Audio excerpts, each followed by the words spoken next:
বিসমিল্লাহির রহমানির রহিম। পাথারিয়া পাড়ার যুব সমাজের উদ্যোগ ইসলামী মহা সম্মেলন 2025 21শে ফেব্রুয়ারি 2025 রোজ বৃহস্পতিবার। এখন বয়ান করছেন হযরত মুফতি মাওলানা মোহাম্মদ দেলোয়ার হোসেন তাওহিদি সাহেব, ভারত।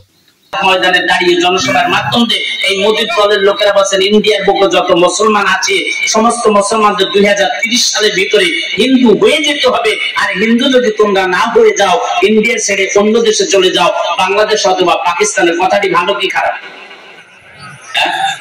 আচ্ছা, আপনারা বাংলাদেশে কত কোটি লোক বাস করে? 20 কোটি। আমরা ইন্ডিয়াতে মুসলমান বাস করি 40 থেকে 41 কোটি।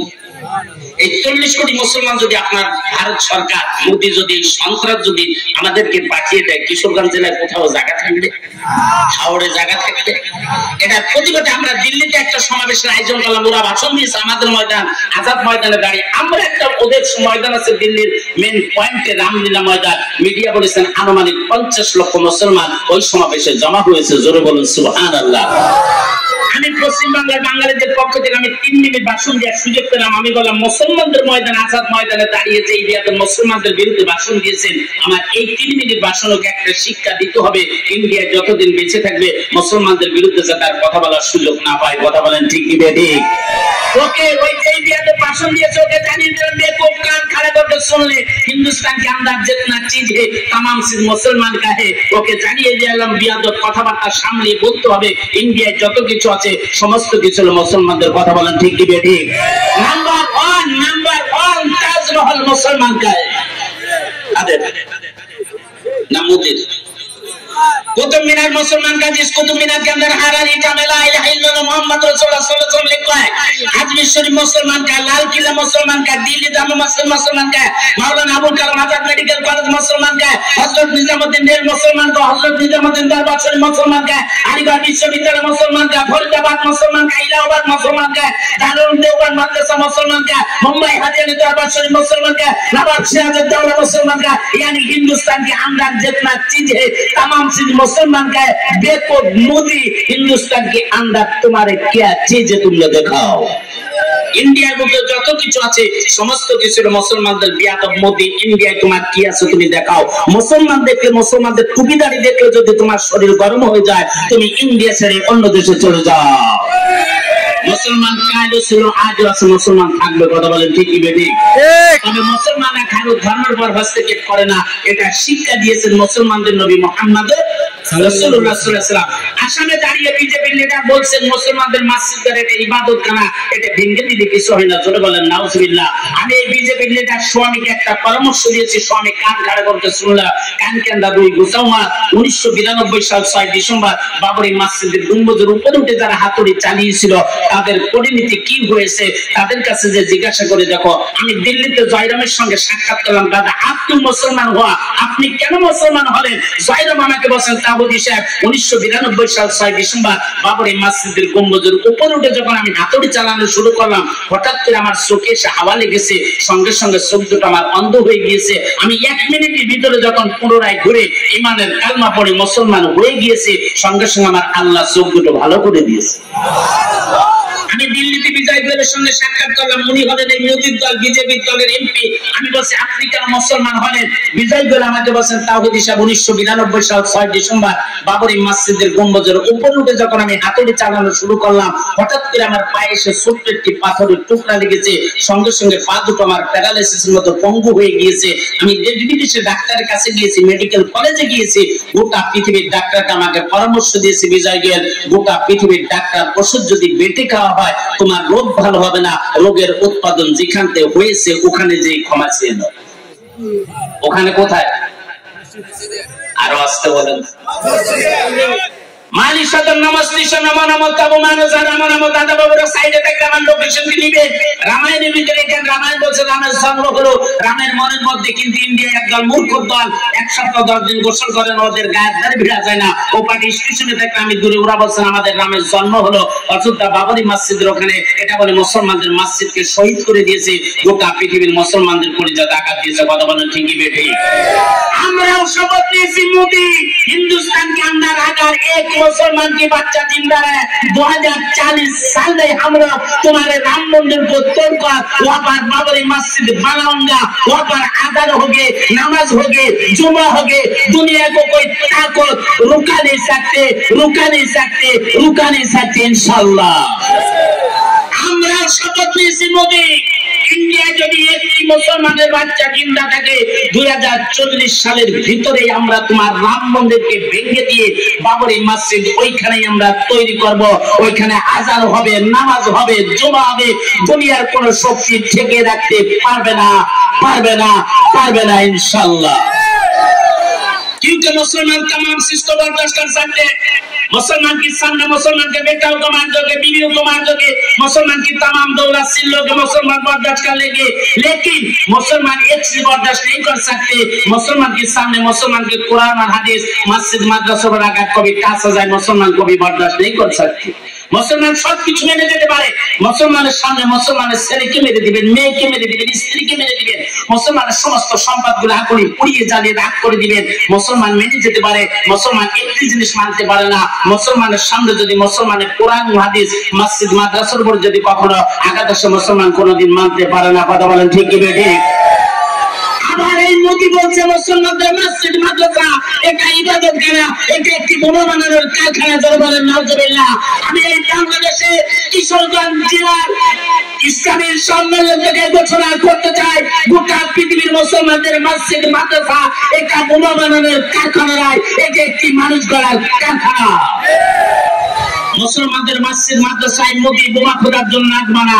মুসলমানদের মসজিদ মাদ্রাসা ইটগুলো যেদিন বোমায় আক্রমণ করবে তোমরা কিন্তু আটলান্টিক মহাসাগর পার হওয়ার সুযোগটি পাবা না। সেদিনটি সামনে আসতেছে, অপেক্ষা করো। রাগ হচ্ছে আসেন তো নাকি? এখন আমি কণ্ঠ দিকে আসছি, 3 ঘন্টা লাগবে কিন্তু মুসলমান 5 ঘন্টা পড়ে দেখেন ইনশাআল্লাহ আল্লাহ কবুল করুন। জোরে বলেন আমিন।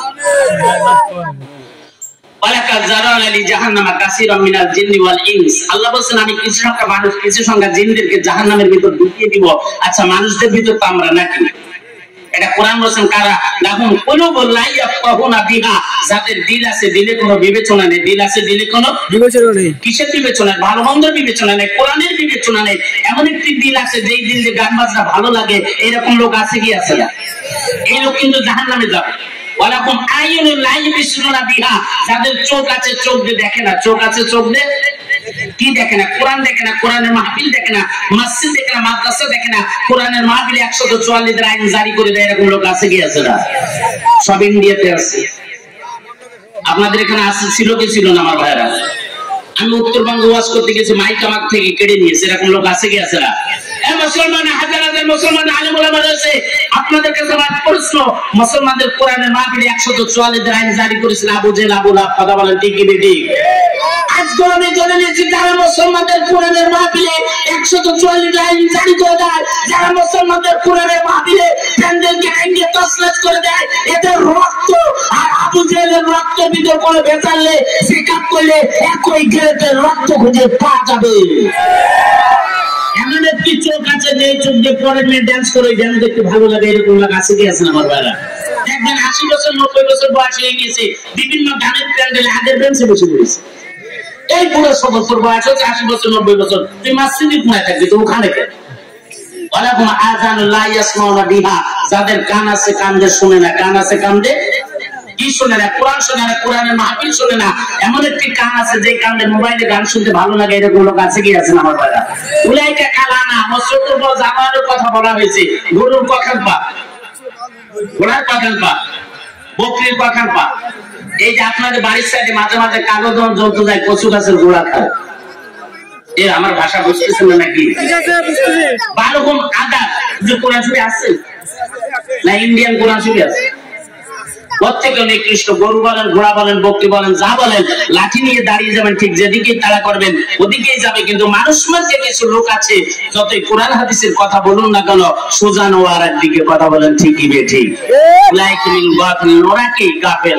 আমার ভাইরা কান লাগা, এশার ফরজ নামাজ কয় রাকাত? কত রাকাত? 6 রাকাত। আল্লাহ দিবে হয়ে গেল। জাহান্নাম কয়টি আছে? এই 7 রাকাত নামাজকে আদায় করলে আমার আল্লাহ ঘোষণা করে দিয়েছেন 7টি জাহান্নামের দরজা আমি আল্লাহ বন্ধ করে দিলাম। আসরের ফরজ নামাজ করা কাজ আর জোহরের ফরজ নামাজ করা কাজ। কত রাকাত হয়ে গেল? জান্নাত কয়টি আছে?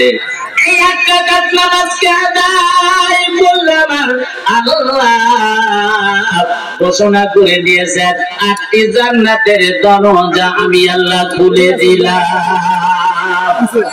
ফজরের ফরজ নামাজ করা কাজ। ওই নামাজটি শীতের দিনে কঠিন আছে না সহজ আছে মুসলমান ভাইরা বাবারা?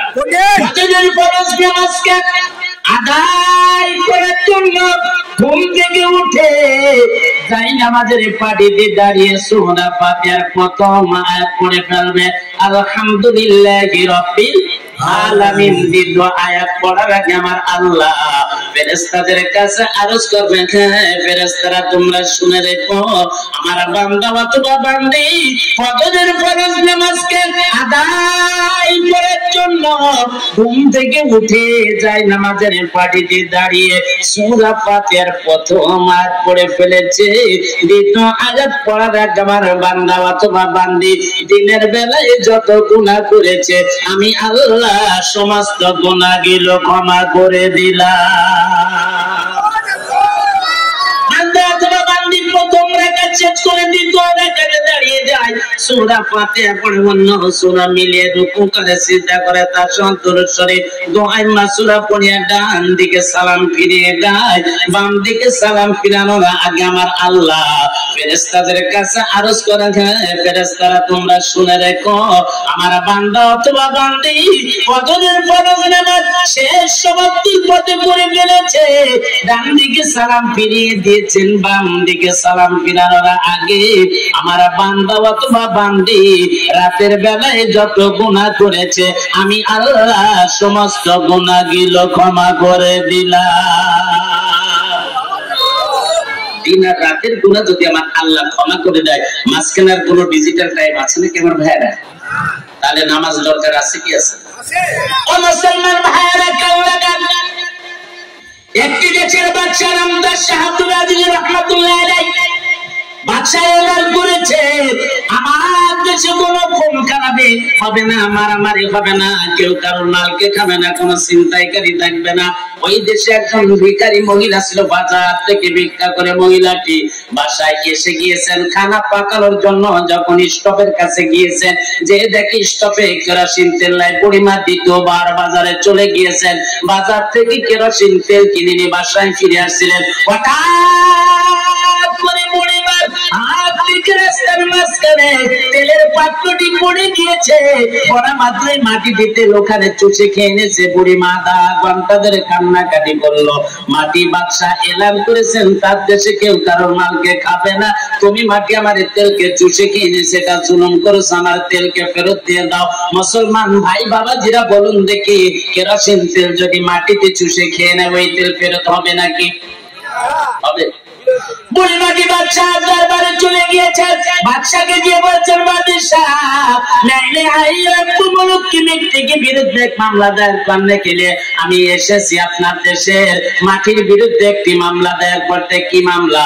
বললেন আমি একজন ভিখারি বাজার থেকে খানা পাকানোর জন্য কেরোসিন তেল কিনে নিয়ে বাসায় ফিরে যাচ্ছিলাম, হঠাৎ করে আমার হাত থেকে রাস্তার মাঝখানে তেলের পাত্রটি পড়ে গিয়েছে, পড়া মাত্রই মাটি দিতে ওখানে চুষে খেয়ে নিয়েছে। আমি আধা ঘন্টা ধরে কান্নাকাটি করলাম, আপনার কথা বললাম তেল ফেরত হলো না। বাদশা বুড়িমাটিকে বললেন বুড়িমা মেরা দরবার সে কুছ পয়সা লেগে যায়, আমার দরবার থেকে আপনি কিছু পয়সা নিয়ে যান। বাদশা বুড়িমা বললেন বাদশা मैंने পয়সা लेने के लिए नहीं आई हो, আমি তো পয়সা নিতে আসি নাই। আপনি এলান করেছেন আপনার দেশে কেউ কারোর মালকে খাবে না। আপনার দেশের মাটিতে আমার তেলকে চুষে কিনে সেটা জুলুম করেছে, আমার তেলকে ফেরত দিয়ে দেন। আমার ভয়না বাদশা বুড়িমাটিকে বললেন, বুড়িমা বুড়িমা বলছেন, বাদশা আপনি বলেছেন আপনার দেশে কেউ কারণ মালকে খাবেন, আপনার দেশের মাটিতে আমার তেলকে চুষে কিনে সেটা জুলুম করেছে। বাদশা আমার ওই তেলই ফেরত চাই। বাদশা আমার ভয়না বলুন দেখি তেল ফেরত হবে নাকি? হবে। বাদশা সমস্যা পড়েছে কি পড়ে না? বাচ্চা বুড়িমাটিকে বললেন, বুড়িমা মেরা দরবার সে দেখলে কাল লেকে যায়, আমার দরবার থেকে আপনি একটি চিঠি লিখে নিয়ে যান, যেখানে আপনার তেল পড়ে গিয়েছে ওখানে আমার চিঠি দিয়ে আর আপনার তেলের পাত্রটি রেখে দিয়ে ওখান থেকে আপনি কিছু দূরে সরে দাঁড়িয়ে যাবেন। কিছুক্ষণ পর বাদশা বুড়িমা বাদশার কথার উপরে আমল করলেন, যেখানে বুড়িমার তেল পড়ে গিয়েছে ওখানে বাদশার চিঠিটি আর তেলের পাত্রটি রেখে দিয়ে ওখান থেকে কিছু দূরে সরে দাঁড়িয়ে গিয়েছেন। কিছুক্ষণ পর বুড়িমা লক্ষ্য করলেন ওই মাটির থেকে আস্তে আস্তে তেলের পাত্রটি পরিপূর্ণভাবে ভরে গিয়েছে। বুড়িমাটি চিন্তা করলেন, এর আগে এখানে আমি আধা ঘন্টা ধরে কান্নাকাটি করেছি, তেল ফেরত হয়নি। বাদশার দরবারে গিয়েছি, বাদশা টাকা দিতে চেয়েছে, আমি জিদ করলাম, টাকা নিলাম না। আমি বাদশা একটি চিঠি লিখে দিয়েছেন, এই চিঠির ভিতরে কি লেখা সেটা জানার বিষয় আছে কি আছে না? মুসলমান ভাইরা কান্নাটা বুড়িমা বাচ্চার চিঠিটি খুলে দেখে, বাচ্চা চিঠির হেডলাইনে প্রথম লিখেছে বিসমিল্লাহির রহমানির রহিম, দ্বিতীয় লাইনে বাদশা লিখেছে মাটি, আমি এই দেশের বাদশা শাহ আব্দুল আজিজের পক্ষ থেকে চিঠিটি যাচ্ছে, তুমি বুড়িমার তেল পড়া মাত্রই চুষে খেয়ে নিয়েছো, এক্ষুনি এই মুহূর্তে বুড়িমাটির তেলকে ফেরত দিয়ে দাও, আর যদি তেল ফেরত না দিয়ে দাও এক্ষুনি এই মুহূর্তে তোমার ওখানে আমি একজন বেনামাজি লোক দাফন করে দিব। মাটিতে বললেন, আমার যতই কষ্ট হোক না কেন আমি তেল ফেরত দিতে রাজি আছি, কিন্তু আমার ভিতরে একজন বেনামাজি লোক দাফন হোক আমি মাটি রাজি নয়। কি বুঝলেন? বেনামাজি লোক মাটিতে মেনে নিয়েছে, মেনে নিয়েছে। মুসলমানরা বেনামাজি লোক মারা গেছে, সত্তর ঘুষখোর মারা গেছে, আপনি কবরস্থানে যে বলছেন বিসমিল্লাহি ওয়ালা, এই বাবা কোথায় ওঠেন, এই বাবা চাষি কি মিস কল দিয়েছেন?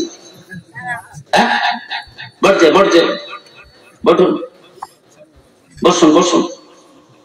নামাজ এবার তিন প্রকার, 5 ওয়াক্ত নামাজ পড়া মুসল্লি আছে কি আছে না? জুমার নামাজ পড়া মুসল্লি আছে কি আছে না? ঈদের নামাজ পড়া মুসল্লি আছে কি আছে না? দেখবেন সারা রোজার মাস রোজা রাখবেন ঈদের দিন আগের কথা। আমার মসজিদে একজন মুসল্লি আছে, জুমার নামাজ পড়া মুসল্লি, নাম তার আফসার খান, আপনাদের এখানে তার নাই আছে। আমি আফসার খানকে বলছি, চাচা আপকো বাজামাত তাকবীরুল্লাহ के साथ নামাজ को আদা करना पड़ेगा। আমি বলছি আপনার 5 ওয়াক্ত বাজামাত তাকবীরুল্লাহর সঙ্গে নামাজকে আদায় করতে হবে। আফসার খান জুমার নামাজ পড়া মুসল্লি, খুব চালাক। উনি বলছেন, ইমাম সাহেব আমি যদি মারা যাই, আপনি যদি বেঁচে থাকেন, আপনি যদি আমার জানাজায় উপস্থিত থাকেন, আমার ছেলেদেরকে বলবেন এই যে কবরের উপর আপনারা কি দেন, বাঁশ দেন না পাথর দেন? নতুন বাঁশ না পুরানো বাঁশ? ওই সালাত মুসল্লি আফসার খান আমাকে বলছে, ইমাম সাহেব আমি যদি মারা যাই আর আপনি যদি বেঁচে থাকেন, আপনি যদি আমার জানাজায় উপস্থিত থাকেন, আমার ছেলেদেরকে বলবেন নতুন বাঁশ যাতে আমার কবর ঢেকে না দেয়। আমি বলছি, চাচা তার কারণ কি? বলছেন, আপনি যদি আমার জানাজায় উপস্থিত থাকেন, আমার ছেলেদেরকে বলবেন গ্রাম থেকে, পাড়া থেকে, মহল্লা থেকে পুরানো বাঁশ কুটে কেটে এনে যাতে আমার কবরকে ঢেকে দেয়। আমি বলছি, চাচা তার কারণ কি? বলছেন, পুরানো বাঁশ যদি আমার কবরকে ঢেকে দেওয়া হয়, আযাবের ফেরেশতারা মুনকির নাকিরের ফেরেশতারা বুঝতে পারবে এটা বহুত পুরানো কবরের হিসাব কিতাব আগে হয়ে গিয়েছে। আমার যে চাচা, আপনি যদি আমার আল্লাহর কাছে দায়ী হন, আপনাকে 40 কদম রেখে আসার পরে আপনার কবরে কিন্তু আমার আল্লাহ ঠিক কটকটি বাজিয়ে ছেড়ে দিবে। কথা বলেন ঠিক কি বেঠিক? আচ্ছা, আল্লাহ নতুন কবর না পুরানো কবর চিনে কি চিনে না? তো কি বলছে, কেউ বলে কি? স্বামী স্ত্রী দুইজন চাকরি করে, স্বামী প্রতি মাসে 50,000 টাকার বেতন পায়, স্ত্রী প্রতি মাসে 50,000 টাকার বেতন পায়, এরকম ফ্যামিলি আছে কি আছে না? এখন স্বামী স্ত্রী উভয় অফিস করে বাসায় এসে গিয়েছে, খানা পানা সব রেডি। স্বামী বলছেন, স্ত্রী মশাই কামড়াচ্ছে, মশারিতে টানিয়ে দাও দেখি। স্ত্রী বলছেন, স্বামী মুখ সামলেই কথা বলতে হবে, তুমিও প্রতি মাসে 50,000 টাকা বেতন পাও, আমিও প্রতি মাসে 50,000 টাকা বেতন পাই, পারলে মশারি তুমি টানিয়ে দাও। এরকম মহিলা আছে কি আছে না? এখন স্বামী বলছেন স্ত্রীকে কৌশলে মারতে হবে। কি কৌশলে? স্ত্রী তুমি যদি আগে কথা বলো, মশারি তুমি আগে টানাবা, আর আমি যদি আগে কথা বলি, মশারি আমি আগে টানাবো। স্বামী স্ত্রী দুইজন মশারি টানানো ভয়ে একেবারে ঘরের ভিতর চুপ হয়ে গিয়েছে। সাইডে চোরেরা ছিল, সুযোগ আজকে পেয়েছে। কি কথা বললেন? আমার ভাষাটি মানে আপনারা বুঝতে পারেন? কি বুঝেছেন বলুন দেখি। কথা বললে কি বললেন বাবা? সোর অলরেডি ঘরের ভিতরে ঢুকে গিয়েছে, শোকেস ব্যাংকে আলমারি ভেঙে টাকা নিয়ে যাচ্ছে, স্বামী দেখছে যে মশারি টানা হয়ে কথা বলছে না, পরে এক শেষেও চলছিল, ঘরের ভিতরে ঢুকে ভাতের রানি সবজি রানি নিয়ে যাচ্ছে। এখন স্ত্রী বলছেন সারাদিন অফিস করেছে, না খেয়ে ঘুমিয়ে থাকবে, এটা হয় না, এই সোর ভাতের রানি সবজি রানি টাকা পয়সা নামিয়ে রাখ। স্বামী বলছেন স্ত্রী তুমি আগে কথা বলেছো, মশারি তুমি আগে টানা, ঘরের বেলা চুরি হয়ে যাবে, মশারি টানানো হবে, মুসলমান কথা বলবা না, এটা বোকামি ছাড়া আর কিছু হতে পারে না। কথা বলেন ঠিকই বেটি? মুসলমান আলেম হয়েছে, কোরআন হাদিস পড়েছো, হক কথা বলবা না মায়ের খাওয়ার ভয়ে। মুসলমান আলেম হয়েছে, কোরআন হাদিস পড়েছো, হক কথা বলবা না জেলখানার ভয়ে। এটা মুসলমানের কাম্য হতে পারে না। গোটা পৃথিবীতে মুসলমানদের ধর্ম নিয়ে, মুসলমানদের নবী নিয়ে, মুসলমানদের টুপি দাড়ি নিয়ে ইহুদিদের উত্তরা মেতে উঠেছে। এই ভারতের কুখ্যাত সন্ত্রাসী মেতে উঠেছে। আমি এই বাংলাদেশের কিশোরগঞ্জ ইসলামী সম্মেলন থেকে ঘোষণা করতে চাই, গোটা পৃথিবীর মুসলমানদের শরীরে কলিজায় এক বিন্দু রক্ত দেখতে ইহুদিদেরকে ও দোসরদেরকে, ইহুদির দোসরদেরকে দ্বিতীয়বার কোনোভাবে সুযোগ দেওয়া হবে না, হবে না, হবে না। কে কে রাজ্যে ছেড়ে আমার আল্লাহকে আদরে দেখা না রাজি আসেন কি আছেন আমার ভাইরা? ভাই কি দোয়া করে দেবো না? এই ভাই কোটা ভাই আসেন তো নাকি? আজানের আগ পর্যন্ত আসেন তো? কে কে নেই আবার হাত উড়ান দেখি, আসেন কে কে হাত উড়ান দেখি আবার। আল্লাহ আমাদের কবুল করুন। হ্যাঁ পাশ হয়েছে হুজুর, পাশ হয়েছে হুজুর। আপনার কি কষ্ট হচ্ছে নাকি হুজুর? কি একটু চা পানা না? মুসলমান ভাইয়েরা কান লাগান, আরেকটি আয়াতের কথা বলবেন পরে আমি সূরা ফিলের দিকে আপনার যাব। ওই ফিলটা সূরা ফিলটার ভিতরে অনেক আমার ভাইরা আলোচনা আছে, 2 ঘন্টা লাগবে। ভারতের অনেক কথা উঠে আসবে, অনেক ইতিহাসের কথা উঠে আসবে। আপনারা রাজি আছেন কি আছেন না একটু বলুন দেখি আমার ভাইরা। মুসলমান ভাইয়ের একজন ব্যক্তি তার স্ত্রীকে ওসিয়ত করছেন, স্ত্রী আমি যদি মারা যাই আমার জানাজার নামাজটি আখিরি জামানার নবীকে আদায় করে নেবা। স্ত্রী বলছেন স্বামী আমি জানি না আমি যদি মারা যাই, আপনি যদি বেঁচে থাকেন আপনি আমার জানাজার নামাজটি আখিরি জামানার নবীকে আদায় করে নেবেন। স্বামী স্ত্রী ভিতরে কেমন মিল, কেমন মহব্বত। মা বোনেরা চাইতে আছেন আজকে ইসলামী মহাসম্মেলন থেকে বাসায় যে যদি আপনার স্বামীর মাথায় একবার খুশি মনে হাত বুলিয়ে দেন, মা আপনার স্বামীর মাথায় যত চুল আছে অতগুলো নেকি আমার আপনার আমলনামায় আমার আল্লাহ লিখে দিবে। জোরে বলুন সুবহানাল্লাহ। আরেকটি মা প্রশ্ন করতে পারেন হুজুর আমার স্বামীর মাথায় তো চুল নাই, ম্যাগনেট মাথা, পরিষ্কার মাথা, এরকম মাথা আছে কি আছে না? আমিও মাকে বলতে চাই মা আপনার স্বামীর মাথায় চুল নাই, ম্যাগনেট মাথা, একবার বোট খেলা যাবে, ওই মাথায় যদি একবার হাত বুলিয়ে দেন মা আপনার মাথায় যত চুল আছে অতগুলো নাকি আপনার আমলনামায় আমার আল্লাহ লিখে দিবে। জোরে বলুন সুবহানাল্লাহ। ওই লোকটি ওসিয়তের পরে লোকটি 6 মাস পরে মারা গিয়েছে, তার একটি বাচ্চা ছিল, 8 বছরের বাচ্চা। আর স্ত্রী দেখে বলছেন বাচ্চা তোর আব্বা জানেন ওসিয়ত ছিল জানাজার নামাজটি আখিরি জামানার নবীকে আদায় করে দেবে, জলদি জলদি মসজিদে নববীতে চলে যা। বিশ্ব নবীকে বাচ্চাটি খুব গতিতে মসজিদে নববীতে চলে গিয়েছেন। মসজিদে নববীর ভিতর ঢুকে বলছেন আসসালামু আলাইকুম ইয়া রাসূলুল্লাহ। বিশ্ব নবী বাচ্চাটিকে বুকের সঙ্গে জড়িয়ে ধরে চুমা খায়, বলে বাচ্চা তোমার চেহারাটি দেখে মনে হচ্ছে যে কোনো বিপদের খবর নিয়ে আসছো। বাচ্চাটি বললেন হুজুর এতিমের মর্ম এতিম বলছে, এইখান থেকে 2 ঘন্টা আগে আমি এতিম হয়ে গিয়েছি, আমার বাবা মারা গিয়েছে, আমার বাবার ওসিয়ত ছিল জানাজার নামাজটা আপনার যে আদায় করাতে হবে। বিশ্বনবী বাচ্চাটিকে বললেন বাচ্চা জলদি জলদি বাসায় চলে যাও, দাফন কাফনের ব্যবস্থা করে বলে এখন আমি সাহাবীদের কিনে তোমার বাড়িতে তাসিম আনবো। বাচ্চাটি বিশ্বনবীর দরবার থেকে উঠে দাঁড়িয়ে বলছেন হুজুর আমি ততক্ষণ পর্যন্ত যেতে পারি না যতক্ষণ পর্যন্ত আপনার জবানি মোবারক একটি কথা না শুনে যেতে পারি।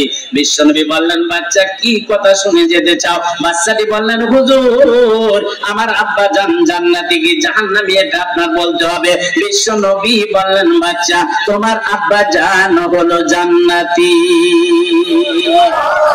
বাচ্চাটি খুব মতিতে বাসায় এসে গিয়েছেন, মাজানকে খবর দিয়ে দিয়েছে। কিছুক্ষণের মধ্যে দিনের নবী সাহাবা একরাম রাসূলুল্লাহ তাআলা রুহুদেরকে নিয়ে এই বাড়িতে তাসিমানের এলাকার লোকজন আছে। বিশ্বনবী বললেন, ও এলাকার লোকজনেরা, সাহাবীরা কাতার সোজা করে ফেলো। কাতার সোজা হয়ে গেল। এখানে বিশ্বনবী 3টি ভাষণ দিলেন। ভাষণ 3টি এখন অব্যাহত আছে, কিয়ামত পর্যন্ত থাকবে। বিশ্বনবী নাম্বার 1 ভাষণ দিলেন, ও এলাকার লোকজনেরা, এই লোকটি কেমন লোক ছিল? এলাকার লোকজনরা বললেন, হুজুর এই লোকটি একটি ভালো লোক ছিল। বিশ্বনবী বললেন, এই লোকটি হলো জান্নাতি। জোরে বলুন সুবহানাল্লাহ।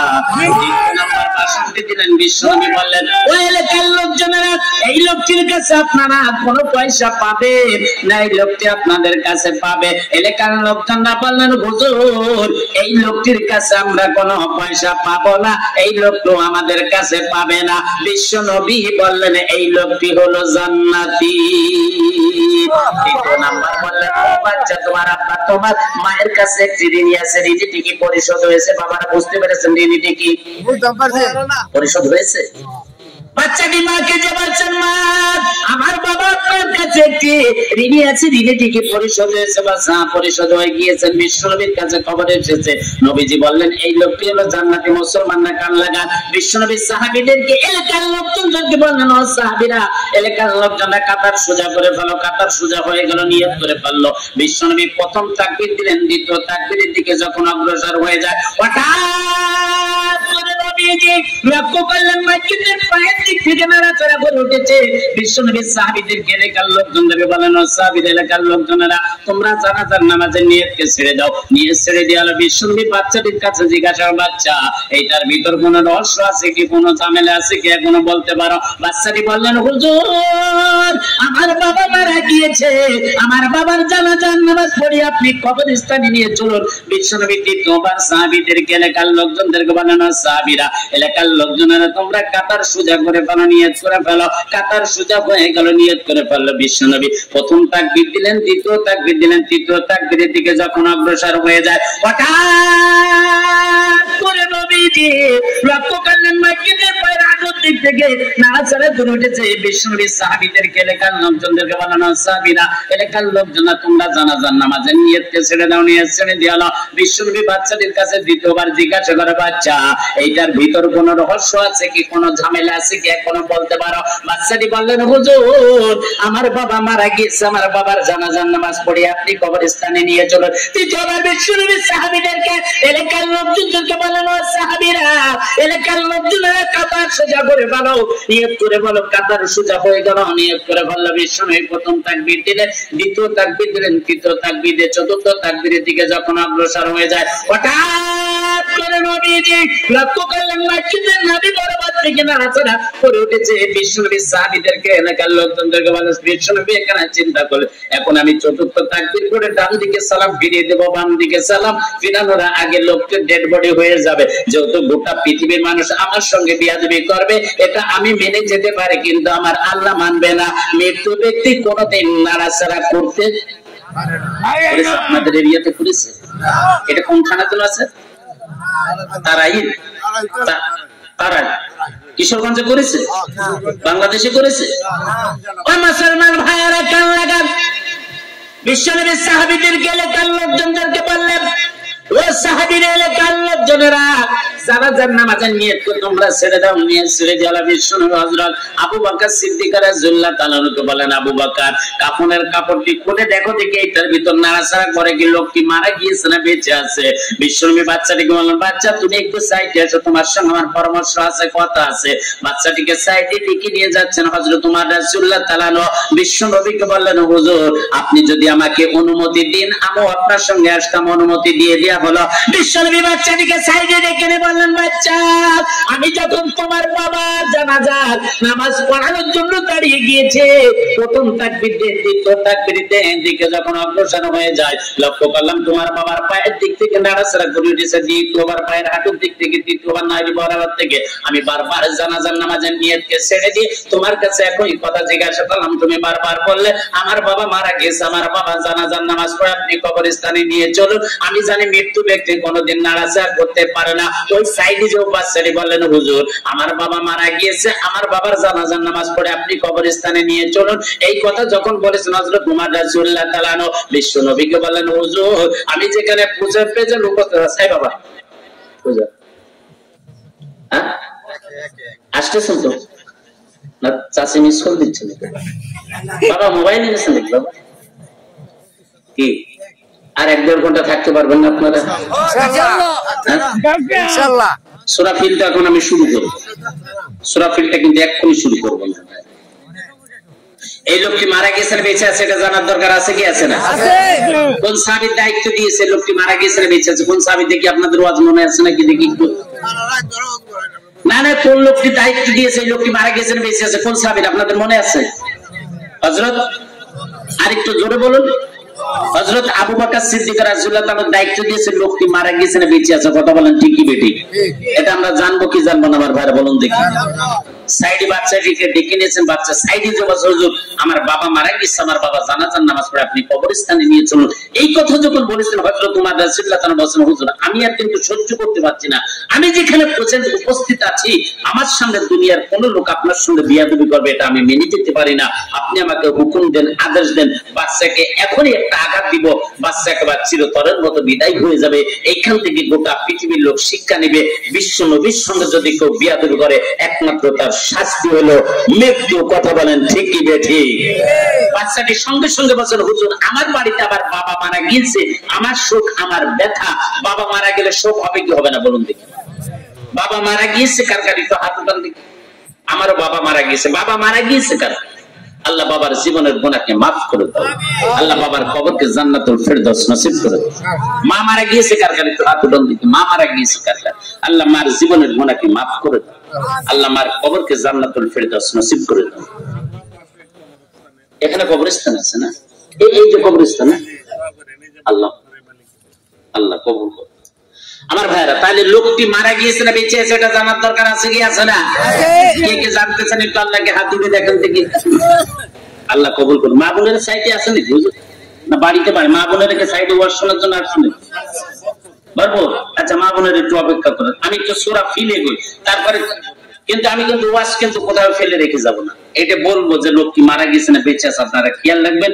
এইবার আমি একটু সূরা ফিলের দিকে এগোই, আর ইন্ডিয়ার অবস্থা কি আছে আর আপনাদের অবস্থা কি আছে এটা জানার দরকার আছে কি আছে না? আমার মুসলমান ভাইয়েরা কান লাগান, সূরা ফিল নাজিলের 4 বছর হয়েছে বিশ্বনবী মুহাম্মদ সাল্লাল্লাহু আলাইহি ওয়াসাল্লাম কাবা চত্বরে বসে রয়েছেন। হযরত আনাস রাদিয়াল্লাহু তাআলা আনহু বিশ্বনবীকে এসে বলেন, নবী আপনি কেন কাঁদেন, আপনার চোখে কেন পানি দেখি? বিশ্বনবী আনাসকে বলেন, আনাস এইমাত্র আমার কাছে খবর এসেছে আমার সাহাবীদের আবু জাহলের লোকজন যেখানে পাচ্ছে ওখানে মেরে দিচ্ছে। ও আনাস, আবু জাহলের সবচেয়ে বড় নাম হলো তাফসীরের ভিতরে আছে দারুন নাদওয়া। এই দারুন নাদওয়ার ভিতর বসে মিটিং করছেন, আমাকে সমাজ আমার সাহাবীদের আবু জাহলের জেলখানা শিয়াবে আবু তালেবের ভিতরে আটকে রাখবে। আনাস এইখান থেকে কয়েকদিন আগে আমার 4-4টি ছেলে মারা গিয়েছে, আমার শাশু উম্মে জামেল আমার চাচা আবু লাহাব সমানে অপবাদ দিচ্ছে, কিন্তু প্রতিবাদ করার কোন আমি ভাষা পাচ্ছি না। এখানেই আমার আল্লাহ বিশ্ব নবীকে সূরা ফিল দিয়ে সান্ত্বনা দিচ্ছেন, নবী আবু জাহল কি করতে চায় এটা আমি আল্লাহ জানি, আল্লাহ জানে কি জানে না? আল্লাহ বিশ্ব নবীকে বললেন, নবী আপনি দুনিয়াতে আসার 50 দিন আগে আমার থেকে বাদশা আব্রাহা এসেছিলেন। উনি একটি কাবা তৈরি করেছিল, কাবার নাম দিয়েছিল কুলাইস। সোনা দানার জোহর দিয়ে তৈরি করে গোটা পৃথিবীতে এলান করেছিল, গোটা পৃথিবীর লোকেরা আমি সোনা দানার জোহর দিয়ে কাবা তৈরি করেছি, তোমরা এই কাবার নাম দিয়েছে কুলাইস। তোমরা আমার এই কাবা তওয়াফ করার জন্য এসো, তোমরা এই ভাঙ্গা কাবাকে তওয়াফ করার জন্য যেও না। কিন্তু গোটা পৃথিবীর লোকেরা আব্রাহা বাদশার বানানো কাবা তওয়াফ করার জন্য, জিয়ারত করার জন্য যায় না, সবাই আসল কাবাই তওয়াফ করার জন্য যায়। জোরে বলুন সুবহানাল্লাহ। কেমনে এখানে 7টি যুবক পরামর্শ করছে, যুবক পারে কান লাগাও, এই এমন দেশের বাদশা আব্রাহার দেশের 7টি যুবক দিনের বেলা পরামর্শ করছে আব্রাহা বাদশা আসল কাবার সঙ্গে বিয়াদবি বছর কাবার গুলি মেরে দিতে হবে। এই 7টি যুবক আব্রাহা বাদশা কাবা বানানো কাবার ভিতর ঢুকে রাতের আধারে পায়খানা করে এক জায়গা টুকলা করে চলে গিয়েছেন। সকালবেলায় বাদশা আব্রাহা তার বানানো কাবা ত্যাগ করার জন্য যখন গিয়েছে, যে দেখে তার বানানো কাবার ভিতর থেকে পায়খানার গন্ধ বের হয়। কি ব্যাপার, পায়খানা কারা করলো, কি মেরে দেখে কারার জন্য এক জায়গা পায়খানা করে টুকলা করে চলে গিয়েছেন। বাদশা আব্রাহাকে চেক না দিতে পারে তার বানানো কাবা খোলাইছে, সোনা দানা জহুরগুলো খুলিনি, বিভিন্ন তেল দিয়ে বিভিন্ন কাঠ দিয়ে তার বানানো কাবা গম লাগিয়ে জ্বালিয়ে পুড়ে একবার পুড়িয়ে রাগ করে দিয়েছেন। এইবার মক্কার লোকের পরে দোষটি চাপিয়ে দিয়ে আসল কাবা ভাঙার জন্য যাবে। আজকে দেখবেন গোটা পৃথিবীতে এমন এমন লোক আছে নিজের ব্যবসা প্রতিষ্ঠানে নিজে আগুন লাগিয়ে দেয়, নিজের বাড়ি ঘরে নিজে আগুন লাগিয়ে দিয়ে একটি ভালো মানুষের উপরে দোষটি চাপিয়ে দেয়। আছে কি আছে না? নেই বাবা, নেই, সব ইন্ডিয়াতে আছে, বাংলাদেশে আছে কি আছে না? আমার ভাই নিজের ব্যবসা প্রতিষ্ঠান নিজে আগুন লাগিয়ে দিচ্ছে, নিজের বাড়ি ঘরে নিজে আগুন লাগিয়ে একটি ভালো মানুষের উপর দোষটি চাপিয়ে দিচ্ছে। এই সিদ্ধান্ত যারা নাই তারা আব্রাহার ভাইরা ভাই। কথা বলে ঠিক কি বেটি? কত বছর ইন্ডিয়াতে ভোট হয়েছে, প্রধানমন্ত্রী ভোট হয়েছে, ভোটের দুদিন আগে আমার মসজিদের সাবেক সভাপতি সাহেব আলহাজ আব্দুল গফফার সাহেবকে ভোটে পাঠিয়ে দিয়েছে পুলিশ, এসিপি সাহেব পাঠিয়ে দিয়েছেন, যেটাকে বাংলাদেশে এসপি বলা হয়। এখন হাজী আব্দুল গফফার সাহেব বাসায় নাই, তার স্ত্রীকে বলেছেন আপনার হাজবেন্ডকে ডেকেছেন, তার নামে মামলা হয়েছে, থানায় তাড়াতাড়ি হাজিরা দেন। হাজী সাহেবের স্ত্রী, মসজিদের সাবেক সভাপতি সাহেবের স্ত্রী থানায় গিয়েছেন, যে এসিপি সাহেবকে বলছে মুঝে বলা হ্যাঁ মেরা হাজবেন্ড का नाम है আলহাজ আব্দুল গফফার সাহেব, আপনি আমাকে ডেকেছেন, আমার স্বামীর নাম হলো আলহাজ আব্দুল গফফার সাহেব। বলছে আর ডেকেছি, তার নামে মামলা হয়েছে, গতকালকে তার লোকজন নিয়ে আমাদের থানা বোমা মারার জন্য এসেছিল, বোমা মেরে থানা উড়িয়ে দিতে চেয়েছিল, এই জন্য তার নামে মামলা হয়েছে। এখন হাজী সাহেবের স্ত্রী খুব চালাক, উনি বলছেন যে এসিপি সাহেব আমার স্বামীকে আমি খুব ভালোবাসি, বিবাহর পরে আমার স্বামী এক রাতও আমাকে বাদ দিয়ে থাকে নাই, আর আমিও আমার স্বামী ছাড়া এক রাতও আমি স্বামীকে বাদ দিয়ে কোথাও থাকি নাই, রাত কাটাই নাই। তবে আমার স্বামী আপনার থানায় বোমা মারার জন্য আসছেন, আপনি এক কাজ করেন, আমি একটা মোবাইল নাম্বার টেলিফোন নাম্বার দিয়ে যাচ্ছি পঞ্চায়েত প্রধানকে, যেটা বাংলাদেশে বলে চেয়ারম্যান, ইন্ডিয়াতে বলে পঞ্চায়েত প্রধানের নাম্বারটি আমি দিয়ে যাচ্ছি, এমএলএ সাহেবের নাম্বারটি আমি দিয়ে যাচ্ছি।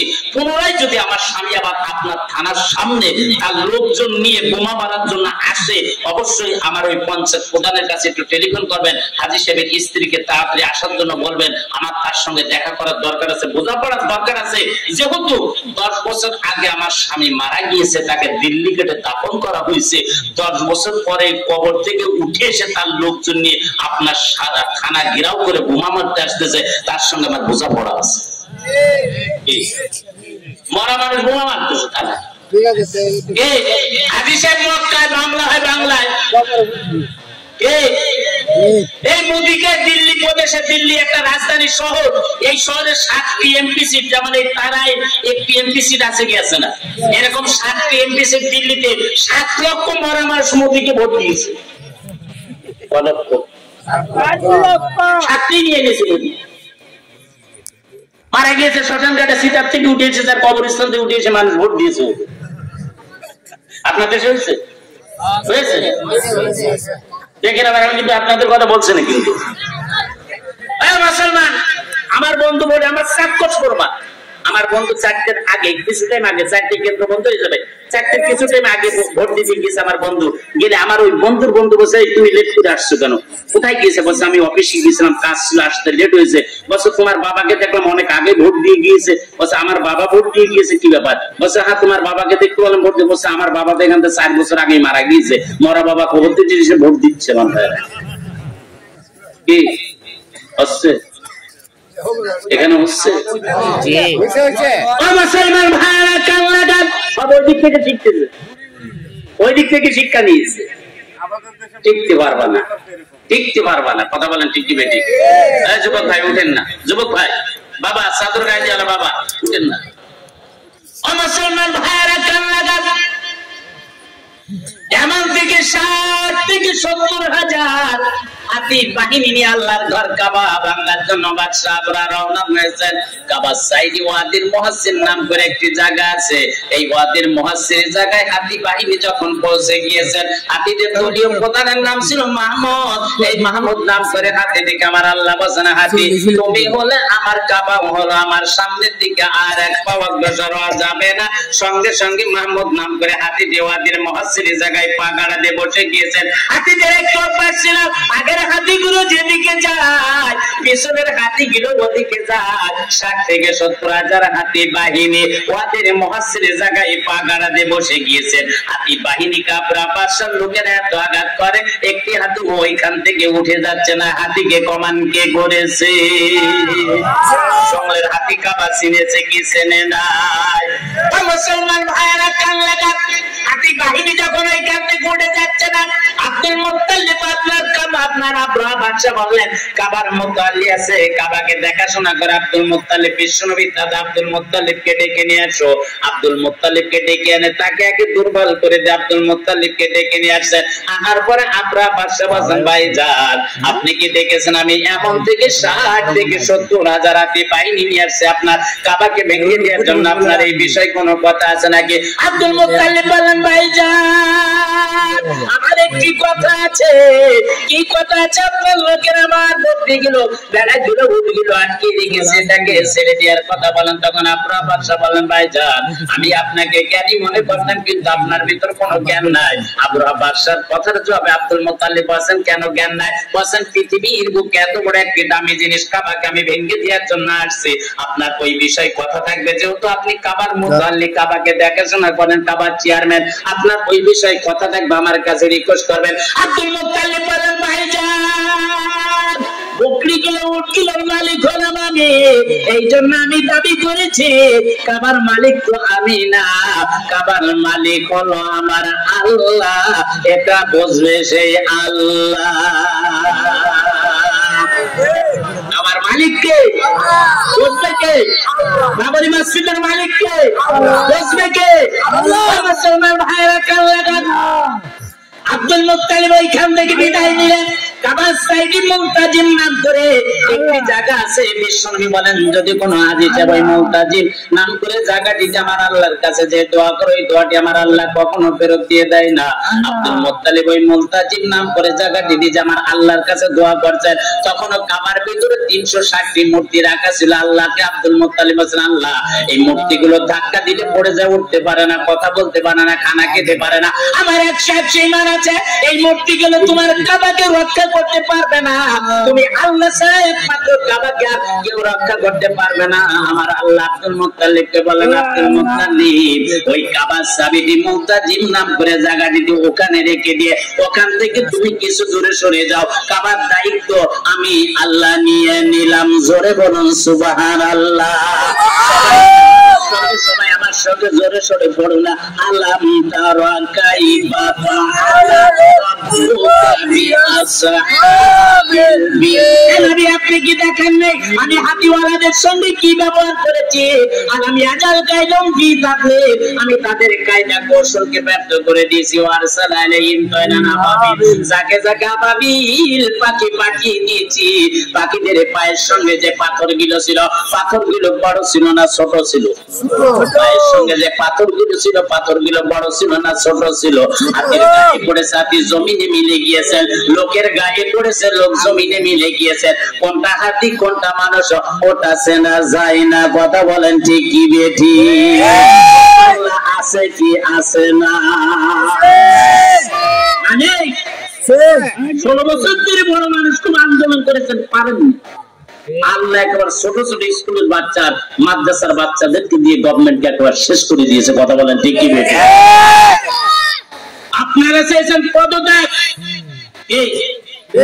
খালি চেয়েছেন পদত্যাগ। আল্লাহ বলেছেন পদত্যাগ করলে হবে না, আমি এটা আরেকটা ধাপ বাড়িয়ে দিই, রাষ্ট্র থেকে বিতাড়িত করে দেওয়া পৃথিবীর কোথাও জায়গা পাবে না। সে আল্লাহ আছে কি আছে না? আল্লাহ ধরে না, ধরে না, ধরলে ধরেছে একবার ডাইরেক্ট আল্লাহ ধরেছে। নূহ আলাইহিস সালাম কিস্তি তৈরি করেছিল, কিস্তিতে আবার ওই কাফের বিদেশি গভর্নমেন্ট বলছে নূর মাথা খারাপ হয়েছে, শুকা জমিনে কিস্তি নৌকা চলবে, এই নৌকায় পায়খানা কর। কাফের সরকার লেলিয়ে দিয়েছে তার দেশের লোকজনকে। নূহ আলাইহিস সালামের কিস্তি তো আল্লাহ হুকুম করেছিল তাই বানিয়েছে, কিস্তিতে পায়খানা করিয়ে করিয়ে একবার ভরে ফেলেছে। কাফের বিদেশি গভর্নমেন্ট আর নূর ভালো চেয়েছে না খারাপ চেয়েছে? কথা বলছেন না কেন? পায়খানা করছে, নিন্দা করতে এসেছে। পরিশেষে এক বুড়ি মহিলা এসেছে, 80 বছর বা 86 বছর বয়সের বুড়ি মা এসেছে পায়খানা করতে। সে বুড়ি মা তো নূর ভালো চায়নি, খারাপ চেয়েছে। কথা বলেন ঠিক কি বেঠিক? যখন পায়খানা করতে বসেছে আল্লাহ তখন নূহ আপনার জিবরিল আলাইহিস সালামকে বলেন, জিবরিল নৌকাটা একটু কিস্তিতে নাড়া দিয়ে দাও, খেলা আমার এইখান থেকেই শুরু। যখন নাড়া দিয়েছে বুড়িমা পায়খানা করতে যখন বসেছে, ওই নৌকার ভিতর পড়ে পায়খানা খেয়ে বুড়িমা উঠে দেখে তার শরীরে রোগ ভালো হয়ে গিয়েছে। গ্রামে গিয়েছে, এলাকায় গিয়েছে, তার ছেলেরা তার পরিবারের লোকজন বলছে, মা বুড়িমা রোগ কোথা থেকে ভালো হলো? দেশ বিদেশে ওষুধ খেলে রোগ পালনে বসে। নূর কিস্তিতে আমি পায়খানা করতে গিয়েছিলাম, ওইখানে যাওয়ার পরে পায়খানা করতে যখন বসে গিয়েছি হঠাৎ করে পড়ে গেলাম, পড়ে পায়খানা খেয়ে উঠে দেখে আমার শরীরে রোগ ভালো হয়ে গিয়েছে। আল্লাহ নূহ আলাইহিস সালামকে বললেন, খেয়াল আমার এখান থেকে শুরু। এইবার আল্লাহ ওই এলাকায় বিশাল রোগ ছড়িয়ে দিয়েছে। আমার ভাইরা, পুষ্টি রোগ যখন ছড়িয়ে দিয়েছে, দেশ বিদেশে ওষুধ খায় রোগ ভালো হয় না। নূহ আলাইহিস সালামের কিস্তির পায়খানা খেলে পরে রোগ ভালো হয়।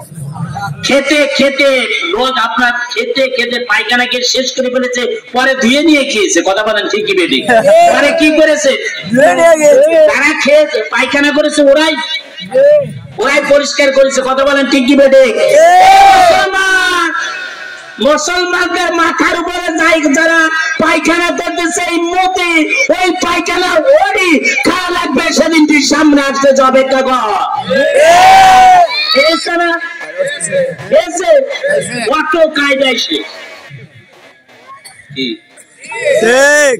বাবরি মসজিদকে ভাঙার জন্য রাশিয়া থেকে বুলডোজার এনেছে, সব থেকে শক্তিশালী 12টা বুলডোজার এনেছে। মুসলমানদের বাবরি মসজিদকে ভেঙে তছনছ করে উড়িয়ে এখানে রাম মন্দির তৈরি করবে। প্রথমবার 12 জন বুলডোজার কর্মকর্তা 12টা বুলডোজার নিয়ে যাচ্ছে। প্রথমবার গিয়েছে ফিরে এসেছে, দ্বিতীয়বার গিয়েছে ফিরে এসেছে, এইভাবে 8 বার গিয়েছে ফিরে এসেছে। 9 বারের বার বাবরি মসজিদের উত্তর সাইডে যখন আঘাত করতে গিয়েছে হঠাৎ করে ওরা ফিরে এসে 12 জন বুলডোজার কর্মকর্তা ইমানের কালমা পড়ে মুসলমান হয়ে গিয়েছে। ভারতের প্রধানমন্ত্রী নরেন্দ্র মোদী বুলডোজার কর্মকর্তাদেরকে বলছেন, যারা বুলডোজার চালাচ্ছে, বলছেন আমি সব থেকে পৃথিবীর বুকে রাশিয়ার শক্তিশালী বুলডোজার এনে দিয়েছি, তোমরা মুসলমানদের মসজিদকে না ভেঙে পুনরায় ফিরে এসে কালমা পড়ে মুসলমান হয়ে গেছে। কারণ কি? বুলডোজার কর্মকর্তারা বলছেন, স্যার আমরা অবশ্যই মুসলমানদের বাবরি মসজিদ ভাঙতে গেছিলাম, এটার ভিতর কোনো দুর্বলতা ছিল না। প্রথমবার গিয়েছি ফিরে এসেছি, দ্বিতীয়বার গিয়েছি ফিরে এসেছি, এইভাবে 8 বার গিয়েছি ফিরে এসেছি। 9 বারের বার বাবরি মসজিদের উত্তর সাইডের দেওয়ালে যখন আঘাত করতে গেছি হঠাৎ করে শরীরের ভিতরে আগুন জ্বলে উঠেছে। যখন আগুন জ্বলে উঠেছে তখন আমরা বলছি হরে রাম হরে কৃষ্ণ, যত হরে রাম হরে কৃষ্ণ বলছি তত শরীরের ভিতরে আগুন জ্বলে উঠতেছে। এখন আমরা বললাম হরে রাম হরে কৃষ্ণ আর কাম হবে না, এখানে কালমার দরকার। যখন কালমা পড়ে মুসলমান হয়ে গিয়েছে সঙ্গে সঙ্গে আল্লাহ শরীরটি বরফের মতো ঠান্ডা করে দিয়েছে। স্বরাষ্ট্রমন্ত্রী অমিত শাহ বলছেন, যখন আগুন জ্বলে উঠতেছে এখানে আগুন পূজা দিতে হবে। ওয়াল ভারত থেকে 5 জন আগুন পূজা এনেছে মুসলমানদের বাবরি মসজিদকে ভেঙে দেওয়ার জন্য। কত বড় চক্রান্ত করছে! 5 জন আগুন পূজারী যখন বাবরি মসজিদের সামনে আগুন পূজা দিতে বসেছে, ওরাও ফিরে এসে কালমা পড়ে মুসলমান হয়ে গিয়েছে। আল্লাহ আছে কি আছে না? নাই আছে। আমি কিন্তু সূরা ফিলের মাঝখানে আসছি, একেবারে মাঝখানে সোজা এসেছি। এখান থেকে আরো 1 ঘন্টা লাগবে। নবী 53 জন সাহাবীকে আবু জেহেল জেলখানায় শিয়াবে ঢুকিয়েছে। আবু জেহেলের কোন কোন মন্ত্রী কোন পদের দায়িত্ব ছিল নবীকে আনার জন্য যাচ্ছে, ওরা কি বলতেছে, নবীকে কেন জেলখানায় শিয়াবে আবু তালেব আটকে রেখেছে, এটা জানার দরকার আছে কি আছে না আমার ভাইয়েরা? এটা অবশ্যই জানার দরকার আছে। আবার মা বোনেরা অপেক্ষা করছে। কথা বলেন ঠিক কি বেঠিক? আবার ওদিকে ওয়াজ আমি কিন্তু আরেকটা ছেড়ে আসছি, ওই লোক কি মারা গিয়েছে না বেঁচে আছে? কথা বলেন ঠিক কি বেঠিক? ওটাও জানার দরকার আছে নাকি? বিশ্বনবী ফাতেমা রাসূলুল্লাহ তাআলাকে বলেন, ফাতেমা কাল কিয়ামতের মাঠে তুমি জান্নাতে নারীদের লিডার হবা, জান্নাতে নারীদের সর্দার হবা। তখন ফাতেমা রাসূলুল্লাহ তাআলা খুশি হয়ে গেছেন। যখন খুশি হয়েছেন তখন বিশ্বনবী ফাতেমা রাসূলুল্লাহ তাআলাকে বলেন, ফাতেমা তুমি জান্নাতে নারীদের লিডার হবা, সর্দার হবা, নেত্রী হবা, ঠিক আছে, কিন্তু তোমার আগে কাঠুরিয়ার স্ত্রী জামেলা জান্নাতে যাবে। জোরে বলুন সুবহানাল্লাহ। ফাতেমা রাসূলুল্লাহ তাআলা বলেন, আব্বা কে কি? কাঠুরিয়ার স্ত্রী জামেলা কে? এর নাম তো কখনো শুনে নাই। কোথায় বাস করে, কোথায় থাকে, কি আমল করে, ওর হাজবেন্ড কি করে? তখন বিশ্বনবী বলছেন, ফাতেমা, এই কাঠুরিয়ার স্ত্রী জামেলা এরা কিন্তু এখানে থাকে না, পাহাড়ে টিলায় থাকে, জঙ্গলে থাকে। ফাতেমা রাদিয়াল্লাহু তাআলা আপনার অনুমতি নিয়ে কাঠুরিয়ার স্ত্রী জামেলার বাসায় চলে গেছেন সে কি আমল করে দেখার জন্য। ফাতেমা রাদিয়াল্লাহু তাআলা দরজা, কাঠুরিয়ার স্ত্রীর দরজার বাইরে থেকে যখন ফটফট করে যখন আওয়াজ দিয়েছেন, কাঠুরিয়ার স্ত্রী ঘরের ভিতর থেকে বলছেন, কে? তখন বিশ্বনবী বলছেন, আমি ফাতেমা, আপনার সঙ্গে সাক্ষাৎ করার জন্য আসছি, দেখা করার জন্য আসছি, মত বিনিময় করার জন্য আসছি। কাঠুরিয়ার স্ত্রী জামেলা বলছেন, ফাতেমা রাদিয়াল্লাহু তাআলাকে বলছেন, দেখুন আমারও অনেক দিন থেকে আশা বিশ্বনবীর মেয়ে ফাতেমার সঙ্গে আমি কথা বলবো, মত বিনিময় করবো, কিন্তু বিয়াদবি মাফ করবেন, আমার স্বামী, আমার হাজবেন্ড বাসায় নাই, আমার স্বামীর বিনা অনুমতি আপনাকে আমি ঘরের ভিতর ঢুকতে দিতে পারি না। আপনি ওইখান থেকে আবার আজকে বাসায় ফিরে যান। আমার স্বামী জঙ্গলে কাঠ কাটতে গিয়েছে, কাঠ কেটে বাসায় আসলে আমার স্বামী আসার পরে আপনাকে আমার ঘরে ঢোকার জন্য অনুমতি নিয়ে রাখবো। আপনি আগামী কাল আসেন, আপনার আগামী কাল আপনার সঙ্গে আমার সাক্ষাৎ হবে। জোরে বলুন সুবহানাল্লাহ। আমার এখানে আপনাদের কাছে প্রশ্ন, বিশ্বনবীর মেয়ে ফাতেমা রাদিয়াল্লাহু তাআলা আনহা মহিলা, আর কাঠুরিয়ার স্ত্রী জামেলা হলো মহিলা। এক মহিলা আরেক মহিলার সঙ্গে দেখা করার জন্য স্বামীর কি কোনো অনুমতি নেওয়ার দরকার আছে? দরকার নাই। আজকাল কি মা বোনেদের ভিতরে এই আমলটি আছে? তিন মহিলা যেখানে, কলকাতার আর ঢাকার খবরটি সেখানে। ফাতেমা রাদিয়াল্লাহু তাআলা ফিরে চলে আসছেন। এরপরে পরের দিন বাসা থেকে বেরোচ্ছেন, ওই টাইমে আবার তখন হুসাইন রাদিয়াল্লাহু তাআলা ফাতেমা রাদিয়াল্লাহু তাআলা আনহাকে বলেন, মা, কালকে এই টাইমে আপনি বাসায় ছিলেন না, আপনাকে অনেক খোঁজাখুঁজি করেছে, আজকে আবার ওইটা এই এখন কোথায় যাচ্ছেন? আমি আপনার সঙ্গে যাব। হুসাইন রাদিয়াল্লাহু তাআলা পিছে পিছে রওনা হয়েছেন। ফাতেমা রাদিয়াল্লাহু তাআলা কাঠুরিয়ার স্ত্রী জামেলার বাসার বাইরে থেকে দরজায় খটখট করে যখন আওয়াজ দিয়েছেন, কাঠুরিয়ার স্ত্রী জামেলা ঘরের ভিতর থেকে বলেন, কে? বলেন, আমি বিশ্বনবীর মেয়ে ফাতেমা, আপনি কালকে আমাকে আসতে বলেছিলেন, তাই আমি আজকে এসেছি আপনার সঙ্গে দেখা করার জন্য। আপনার স্বামীর কাছ থেকে কি আপনি অনুমতি নিয়েছেন? বলছে, হ্যাঁ আমি অনুমতি নিয়েছি। তারপরে কাঠুরিয়ার স্ত্রী জামেলা বলছেন যে আপনার সঙ্গে ছোট একটা বাচ্চারা আশপাশে, বাচ্চাটা কে? তখন বলছেন, আমার ছোট ছেলে হুসাইন। কাঠুরিয়ার স্ত্রী জামেলা এখানে বলছেন, দেখুন আমি কিন্তু আপনাকে ঘরে ঢোকার জন্য অনুমতি নিয়ে রেখেছি আমার স্বামী থেকে, আমি হুসাইনের জন্য অনুমতি নিয়ে রাখি না।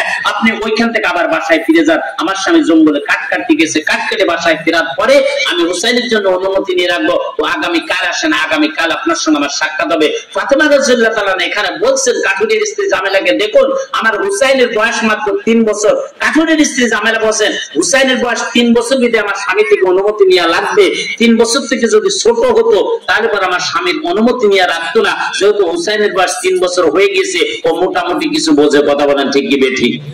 এখানে আমি একটা আপনাদের মাসলার কথা বলবো।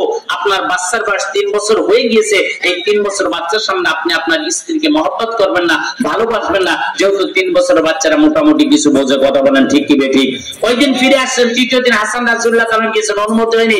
চতুর্থ দিন বিশ্বনবীর মেয়ে ফাতেমা বলছেন, আমাকে কাঠুরিয়ার স্ত্রী জামেলা ঘরের ভিতর ঢুকতে দিচ্ছে না, বিভিন্ন বাহানা করে আজকে আমি একাই যাব।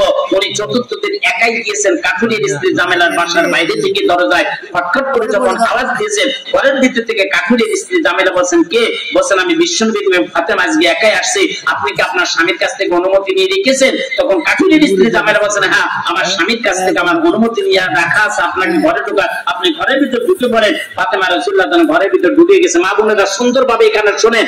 এরপরে কাঠুরিয়ার স্ত্রী জামেলা বলছে, কাঠুরিয়ার স্ত্রী জামেলাকে বিশ্বনবীর মেয়ে ফাতেমা বলছেন, দেখুন বিশ্বনবী বলেছে আমি কিয়ামতের মাঠে জান্নাতে নারীদের সর্দার হব, লিডার হব, নেত্রী হব, কিন্তু আপনি আমার আগে জান্নাতে যাবেন কিয়ামতের মাঠে।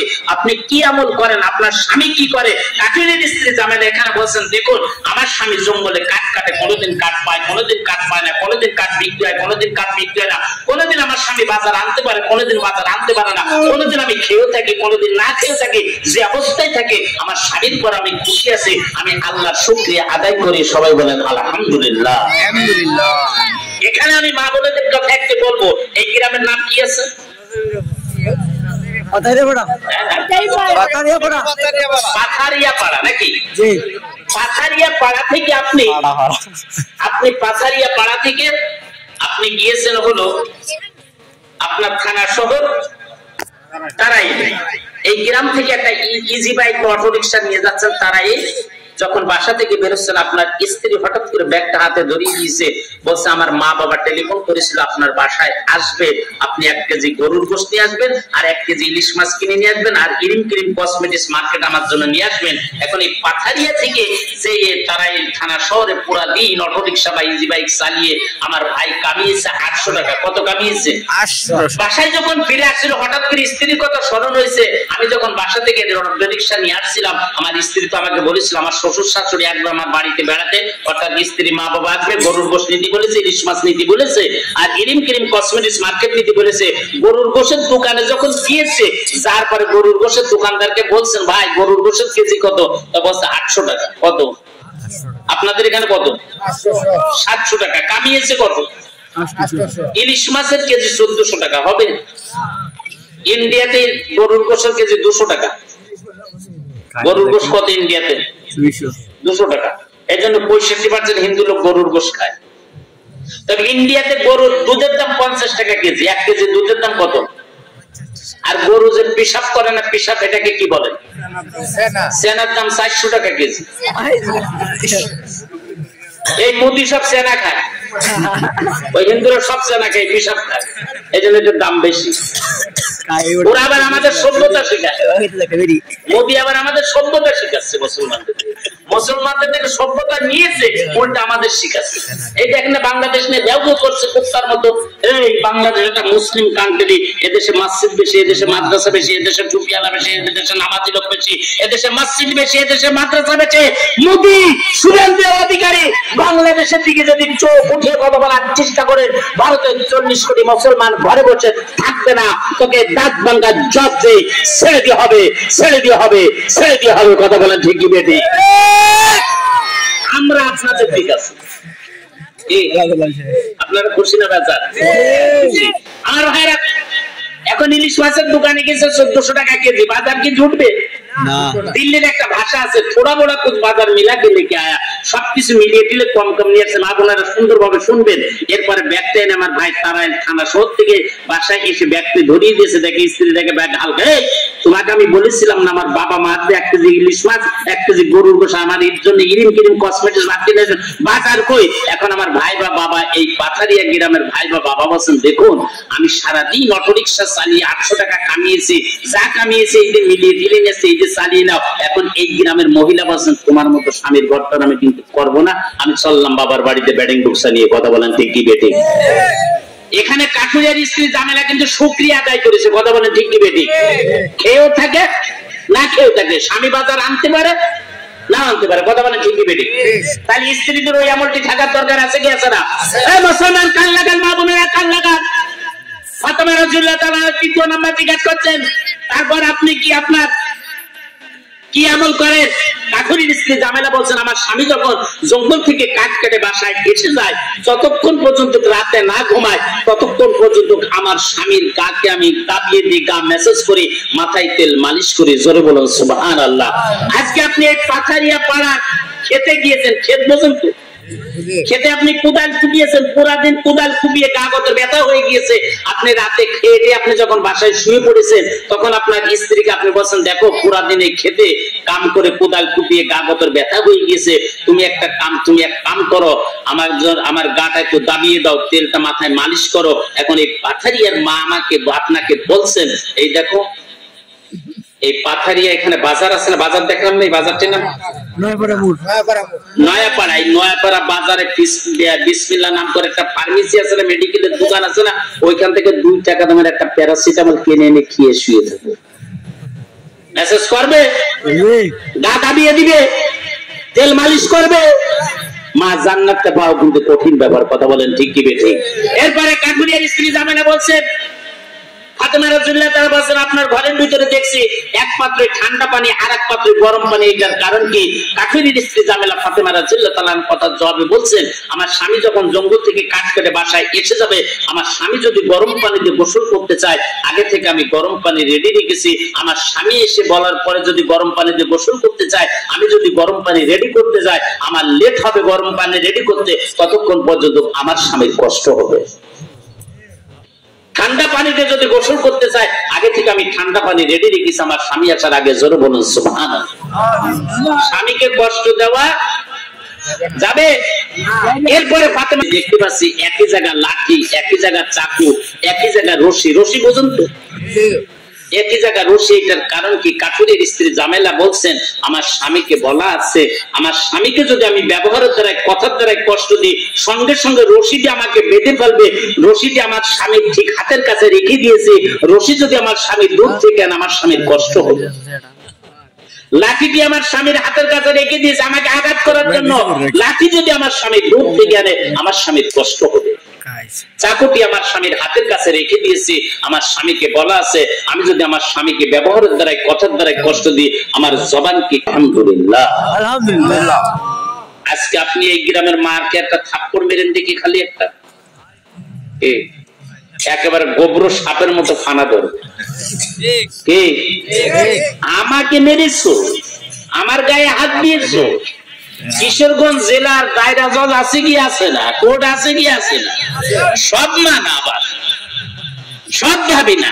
সঙ্গে সঙ্গে কিশোরগঞ্জ জেলার কোর্টে যে বলবে, উকিল মহোদয়কে বলবেন আমার স্বামী আমাকে নির্যাতন করেছে, নিপীড়ন করেছে, আমাকে মেরেছে, ওকে 3 তালাকের ডিভোর্স দিন। এখন আমার বাবা দেখছে 80 বছর 86 বছর বয়স হয়ে গিয়েছে, এই বয়সে যদি ও চলে যায় আমি তার পাচ্ছি না। যাই হোক তাই হোক, এটা নিয়ে আমার চলতে হবে। কথা বলেন ঠিক কি বেঠিক? কথা বলেন ঠিক কি বেঠিক? মারা জান্নাতে যা খুব কঠিন জিনিস। কথা বলেন ঠিক কি বেঠিক? মুসলমান, দিল্লিতে আপনার একটা হনুমান মন্দির আছে, প্রতিদিন 10,000 হিন্দু লোক পূজা দেয়। 2024 সাল 7ই আগস্ট ওই মন্দিরের ভিতরে 10,000 হিন্দু লোক পূজা দিতে গিয়েছে। এক সাইডে 5,000 পুরুষ লোক প্রসাদ হাতে নিয়ে দাঁড়িয়ে রয়েছেন, আরেক সাইডে 5,000 মহিলা প্রসাদ হাতে নিয়ে দাঁড়িয়ে রয়েছেন। দিল্লির সাবেক পুলিশ কমিশনার অজয় রায় শর্মা ওই 2024 সাল 7ই আগস্ট ওই মন্দিরের ভিতর পূজা দিতে গিয়েছেন। যার পরে দেখেন কি এক সাইডে মহিলা প্রসাদ হাতে নিয়ে 5,000 দাঁড়িয়ে রয়েছেন, আরেক সাইডে 5,000 পুরুষ লোক প্রসাদ হাতে নিয়ে দাঁড়িয়ে রয়েছেন। মঞ্চে যে ওদের ঠাকুর ব্রাহ্মণ করি, এই যে ওদের পূজা করে, এদেরকে আপনারা কি বলেন? ঠাকুর বলেন না? ঠাকুর 100 মঞ্চে বসে রয়েছে, এই 100 ঠাকুরের শরীরে কাপড়ের কোনো বস্ত্র নাই, সুতার কোনো বস্ত্র নাই, উলঙ্গ অবস্থায় স্যালো মেশিন গুলো বের করে ওই দিল্লির 5,000 মহিলাদের দিক তাকিয়ে বসে রয়েছে। দিল্লি প্রদেশের সাবেক পুলিশ কমিশনার অজয় রায় শর্মা রিসার্চ করছেন, মোদী বলছেন আমাদের এই ধর্মটি কত সুন্দর সনাতন ধর্ম, কিন্তু আমি দেখতে পাচ্ছি এটা বিয়াদব ধর্ম ছাড়া আর কিছু হতে পারে না। দিল্লির সাবেক পুলিশ কমিশনার অজয় রায় শর্মা বলছেন আমি যখন দিল্লি প্রদেশের পুলিশ কমিশনার ছিলাম মাঝে মাঝে মুসলমানদের মসজিদে যেতাম, মুসলমানদের মসজিদের ইমামদের দেখতাম কত সুন্দর জুব্বা পরা, পায়জামা পরা, মাথায় টুপি আছে, পাগড়ি আছে। মুয়াজ্জিনদের কত সুন্দর পায়জামা পরা, পাঞ্জাবি পরা, মাথায় টুপি আছে। নামাজীদের কত সুন্দর পায়জামা পরা, পাঞ্জাবি পরা, টুপি আছে। ওদের ইসলাম ধর্মটি কত সুন্দর একটা সিস্টেমের ধর্ম, একটা নিয়মের ধর্ম।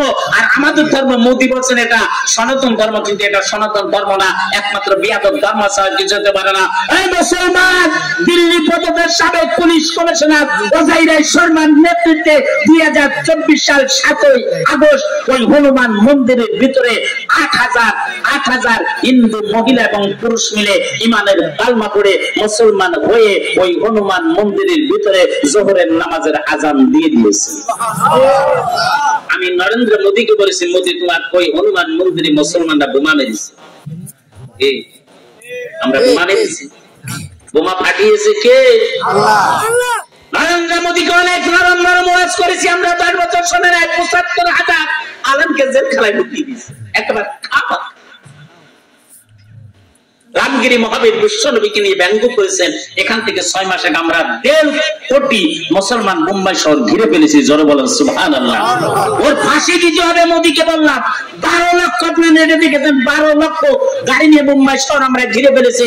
আমরা বলেছি যতক্ষণ পর্যন্ত রামগিরি মহাবীর মুসলমানদের নবীকে নিয়ে ব্যঙ্গ করেছে ওর ফাঁসি না হবে ততক্ষণ পর্যন্ত আমরা মুম্বাই শহর থেকে এখান থেকে যাব না। জোরে বলেন সুবহানাল্লাহ।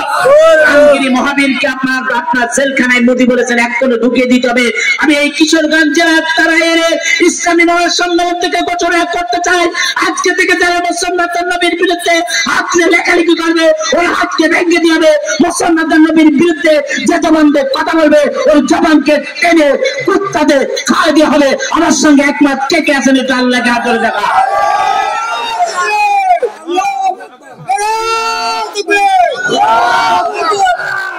আমরা বিশ্বনবী আমাদের ঈমান, আমাদের কলিজা, কথা বলেন ঠিক কি বেঠিক?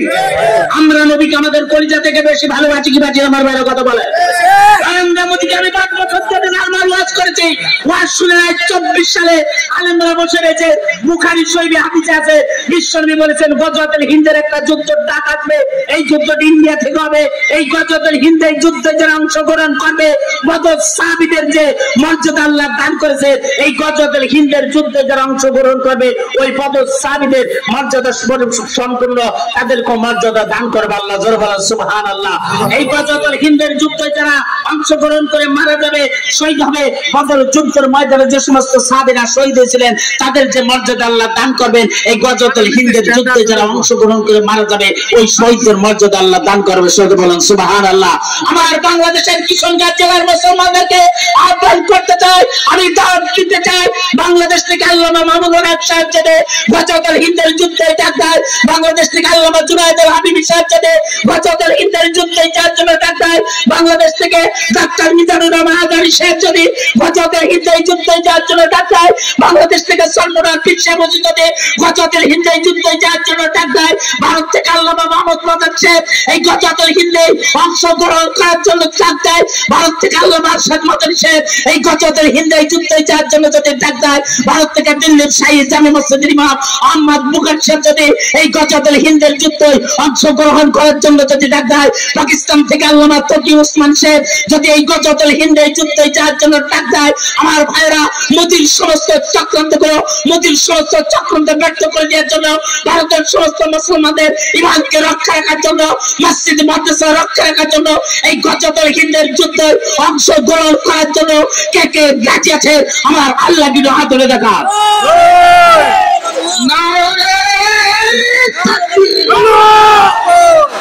ইসলামের শত্রুরা, ইসলামের শত্রুরা, মামুনুল হক তুমি এগিয়ে চলো, আমরা তোমার সাথে, আলমুল হক তুমি এগিয়ে চলো, আমরা তোমার সাথে, ইসলামের শত্রুরা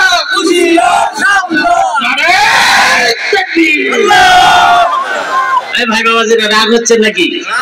ওয়াজ কিন্তু শুরু হচ্ছে কিন্তু আমার ভাইরা, 1 ঘন্টা লাগবে, 1 ঘন্টা আছে। मेरे को दिल्ली से लेके आया मोदी को অনেক বুঝিয়েছে, আমি ডাক দিয়েছি, আমি জানি এই যুদ্ধটা আমি শেষ। 12টা মামলার আসামি আমি, 4 মাস জেলখানা রেখেছি, 10 দিন রিমান্ডে রেখে হাতের লক্ষ্য দিয়েছি, ওজন পানি চেয়েছি, বলছে মুখে বিশ্বাস করেছি। 75,000 আলেমকে এই মোদির সন্ত্রাসী জঙ্গি জেলখানায় খামোখা আটকে দিয়েছে। উত্তরপ্রদেশের ভিতরে ইউপিতে 22,000 দেওবন্দ মাদ্রাসা সহ 22,000 মাদ্রাসাকে বন্ধ করে দিয়েছে রোজার আগে। কত রোজার আগে আমরা বললাম এই 22,000 লোকের কাপড়ের কাপড় পরা সুপ্রিম কোর্টে মামলাটা নিয়ে আসলাম, উত্তরপ্রদেশ থেকে সুপ্রিম কোর্টে আনলাম। 22,000 আমরা আলেমরা কাপড়ের কাপড় পরেছি, মাঠ থেকে বিদায় নিয়েছি, মা যদি ফিরে আসি গাজী ফিরে আসবো, মারা গেলে পরে জান্নাতের সিঁড়িতে কিয়ামতের মাঠে দেখা হবে। 22 লক্ষ মুসলমান পিছিয়ে আমরা 22,000 কাপড়ের কাপড় নিয়ে সুপ্রিম কোর্টে শুয়ে পড়লাম 2 দিন ব্যাপী। ওইখানে আমাদের সম্মেলন চললো। সুপ্রিম কোর্টের ম্যাজিস্ট্রেট রায় দিয়েছেন, মোদীকে তলব করেছেন, উত্তরপ্রদেশের মুখ্যমন্ত্রী যোগী আদিত্যনাথ, স্বরাষ্ট্রমন্ত্রী অমিত শাহকে তলব করেছেন, মুসলমানদের মাদ্রাসা কেন বন্ধ হবে এইটার কৈফিয়ত দাও। জোরে বলেন সুবহানাল্লাহ। সুবহানাল্লাহ। এখান থেকে 6 মাস আগে আপনারা দেখেছেন কত বড় ভারতের এই কুখ্যাত সন্ত্রাসবাদী জঙ্গিবাদ সম্বল জামে মসজিদের বয়স হচ্ছে 550 বছর। এই মোদি বলছে এইখানে এই সম্বল জামে মসজিদের ভিতরে ওদের শিবলিঙ্গর মন্দির ছিল। আপনার ইনকোয়ারি তদন্ত ভেরিফাই শুরু হয়েছে। এই মসজিদের ভিতরে যখন খুঁজতে খুঁজতে দেখে ওই সম্বল জামে মসজিদের ভিতরে মন্দির বলতে কোনো কিছু নয়, ওর মাটির নিচে